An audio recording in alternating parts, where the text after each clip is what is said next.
Bloomberg Audio Studios. Podcasts, radio, news. I'm Stephen Carroll, and this is Here's Why, where we take one news story and explain it in just a few minutes with our experts here at Bloomberg.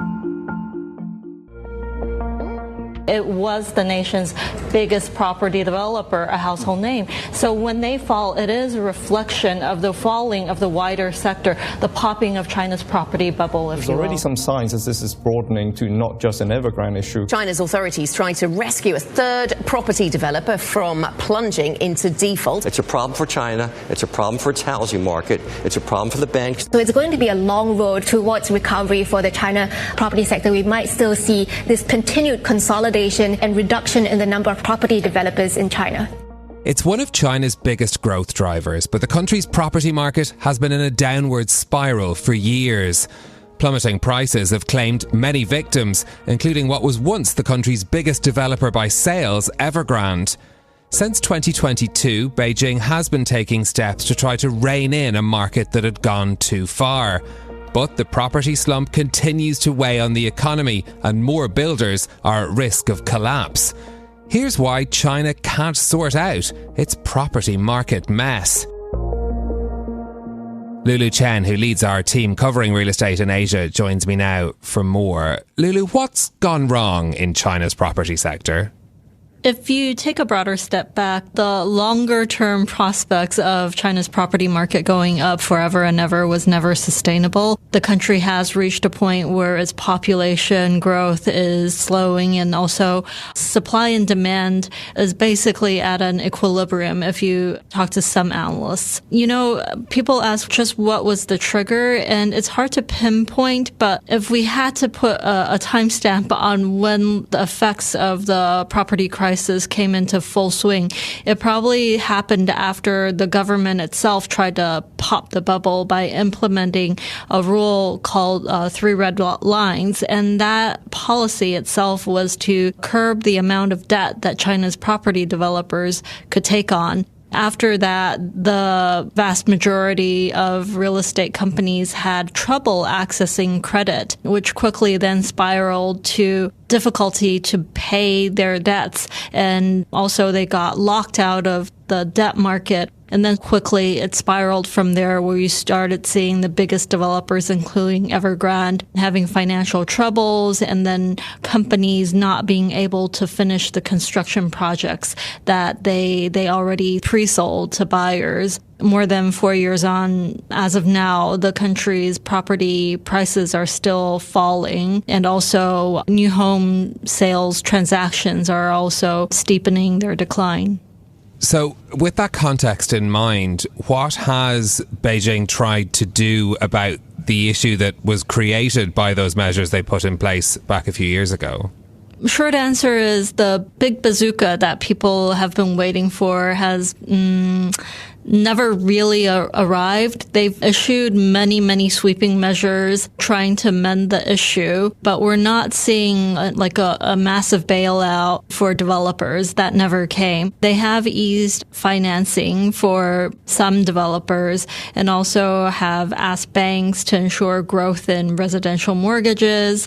Some other incremental measures, they've relaxed home sales curbs in most of Chinese cities. Also, the government has pushed out some infrastructure projects, but not at the level that people think would completely reverse or inject a massive flooding of liquidity into the market. But the country is looking at incremental steps to help renovate so-called urban villages, which is these patches of neighborhoods and cities that are underdeveloped. So what sort of effect have those measures had? What's the current situation in the market and for developers?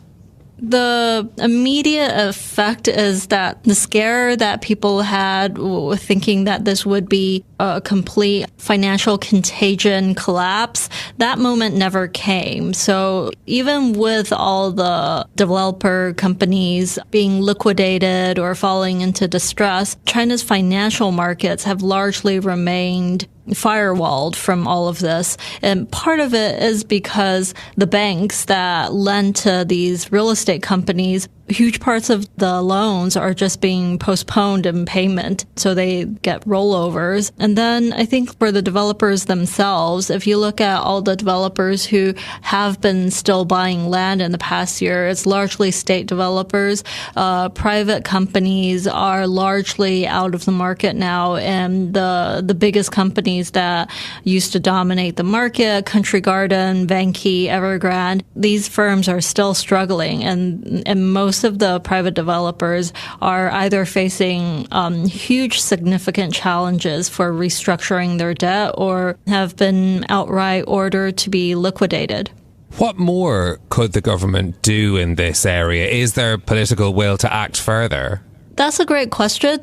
They could if they wanted to, but we're not seeing any signs that the government is going to implement that as of now. Everything from the very top level, the guidance and the rhetoric that has come out of top political meetings this year is that they want to avoid flooding the market with a ton of money and then overcorrecting the market. I think the ideal scenario that they're trying to aim for is just to stop the price declines that as of now are still happening.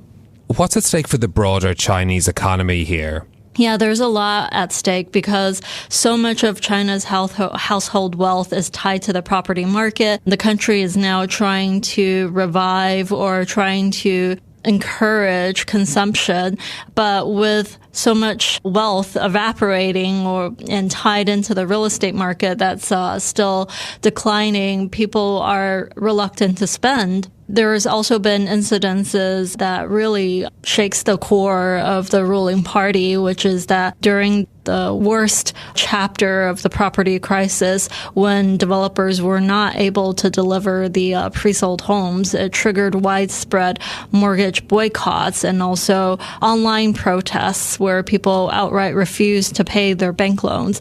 So these are cases that the government wants to avoid, and definitely they are trying to make sure that this doesn't escalate into a situation where the protests originating from online moved into the real world and people take to the streets. Okay, Lulu, thanks very much. Lulu Chen there, leading our team covering Asian real estate. Thank you. For more explanations like this from our team of 3,000 journalists and analysts around the world, go to bloomberg.com/explainers. I'm Stephen Carroll. This is Here's Why. I'll be back next week with more. Thanks for listening.